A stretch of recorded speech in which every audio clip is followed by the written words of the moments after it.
Lttl Hmstd, Thursday, October the 6th.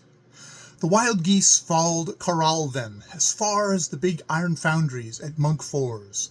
Then they proceeded westward to Fryskeldalen.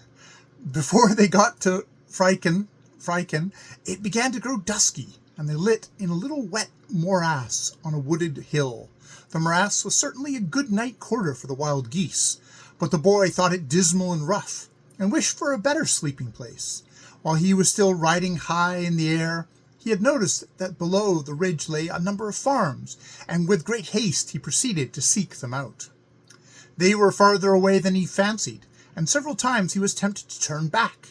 Presently the woods became less dense, and he came to a road skirting the edge of the forest. From it branched a pretty birch-bordered lane, which led down to a farm. Immediately he hastened towards it. First the boy entered a farmyard as large as a city marketplace, and enclosed by a long row of red houses. As he crossed the yard, he saw another farm, where the dwelling house faced a gravel path and wide lawn. Back of the house there was a garden thick with foliage. The dwelling itself was small and humble, but the garden was edged by a row of exceedingly tall mountain ash trees, so close together that they formed a real wall around it. It appeared to the boy as if he were coming into a great high-vaulted chamber, with a lovely blue sky for a ceiling. The mountain ash were thick with clusters of red berries. The grass plots were still green, of course, but that night there was a full moon, and as the bright moonlight fell upon the grass, it looked white as silver. No human being was in sight, and the boy could wander freely wherever he wished. When he was in the garden, he saw something which almost put him in good humor. He had climbed a mountain ash to eat berries, but before he could reach a cluster, he caught sight of a barberry bush, which was also full of berries. He slid along the ash branch and clambered up into the barberry bush.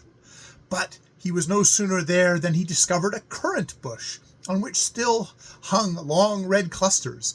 Next he saw that the garden was full of gooseberries and raspberries and dog rose bushes, that there were cabbages and turnips in the vegetable beds, and berries on every bush, seeds on the herbs, and grain-filled ears on every blade.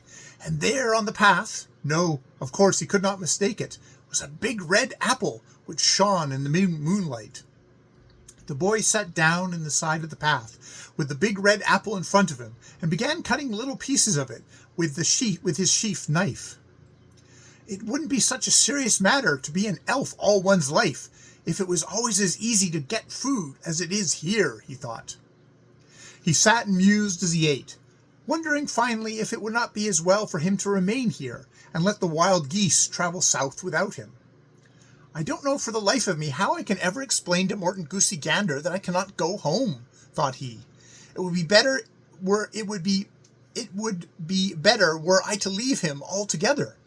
I could gather provisions enough for the winter, as well as the squirrels do, and if I were to live in a dark corner of the stable or cowshed, I shouldn't freeze to death. Just as he was thinking this, he heard a light rustle over his head, and a second later, something which resembled a birch stump stood on the ground beside him. The stump twisted and turned, and two bright dots on top of it glowed like coals of fire. It looked like some enchantment. However, the boy soon remarked that the stump had a hooked beak and big feather wreaths around its glowing eyes. Then he knew that this was no enchantment. "It is a pleasure to meet a living creature," remarked the boy. "Perhaps you'll be good enough to tell me the name of this place, Miss Brown Owl, and what sort of folk live here." That evening, as on all other evenings, the owl had perched on a rung of the big ladder propped against the roof, from which he had looked down towards the gravel walks and grass paths, watching for rats. Very much to her surprise, not a single grayskin appeared. She saw instead something that looked like a human being, but much, much smaller, moving about in the garden. "That's the one who is scaring away the rats," thought the owl. "What in the world can it be? It's not a squirrel, nor a kitten, nor a weasel," she observed. "I suppose that a bird who has lived on an old place like this as long as I have ought to know about everything in the world, but this is beyond my comprehension," she concluded. She had been staring at the object that moved on the gravel path until her eyes burned. Finally, curiosity got the better of her, and she flew down to the ground to have a closer view of the stranger. When the boy began to speak, the owl bent forward and looked him up and down.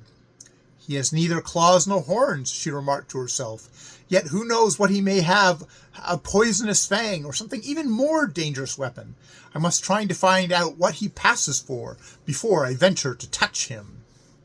"The place is called Marbacca," said the owl, "and gentlefolk who lived here once upon a time. But you, yourself, who are you?" "I think of moving in here, volunteered the boy without answering the owl's question. "Would it be possible, do you think?" "Oh, yes, but it's not much of a place now compared to what it once was," said the owl. You can weather here, I dare say. It all depends on what you expect to live on. Do you intend to take up the rat chase?" "Oh, by no means," declared the boy. "There's more fear of rats eating me than I shall have to do with any of them any harm." "It can't be that he is harmless as he says," thought the brown owl. "All the same, I believe I'll make an attempt." She rose into the air, and in a second her claws were fastened in Niall Hogerson's shoulder, and she was trying to hack at his eyes. The boy shielded both his eyes with one hand and tried to free himself with the other, at the same time calling with all his might for help. He realized that he was in deadly peril, and thought that this time, surely, it was all over with him.